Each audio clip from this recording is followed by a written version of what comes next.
वो शायद ही उससे बात करती है। उसने शायद ही कुछ खाया है। उसे शायद ही मेरा बर्थडे याद होगा।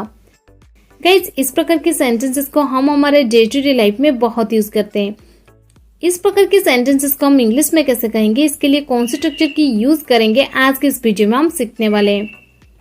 चलिए सबसे पहले इसके स्ट्रक्चर जान लेते हैं। स्ट्रक्चर में पहले आपको यूज कर देनी है सब्जेक्ट, इसके बाद हेल्पिंग वर्ब, हेल्पिंग वर्ब के बाद आपको यूज कर देनी है हार्डली, हार्डली के बाद आपको यूज कर देनी है कंप्लीट सेंटेंस जो आप बोलना चाहते हैं।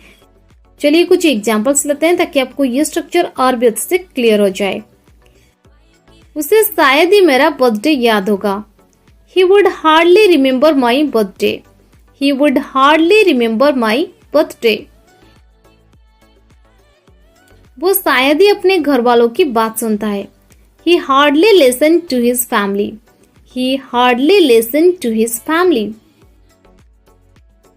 उसे शायद ही किसी चीज से फर्क पड़ता है। He hardly gets affected by anything. He hardly gets affected by anything. हम उससे शायद ही वहां मिले थे। We hardly met him there. We hardly met him there. इस वक्त वो शायद ही घर पर होगा। He would hardly be at home at this time. He would hardly be at home at this time. वो शायद ही तुम्हारी बात समझा था। He hardly understood you. He hardly understood you.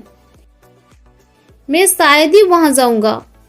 I will hardly go there. I will hardly go there. उसे शायद ही हिंदी आती है। She hardly knows Hindi. She hardly knows Hindi. वो शायद ही उससे बात करती है। She hardly talks to him. She hardly talks to him. उसने शायद ही कुछ खाया है। He hardly ate anything. He hardly ate anything. वो शायद ही पढ़ाई में अच्छा था। He was hardly good at studies. He was hardly good at studies.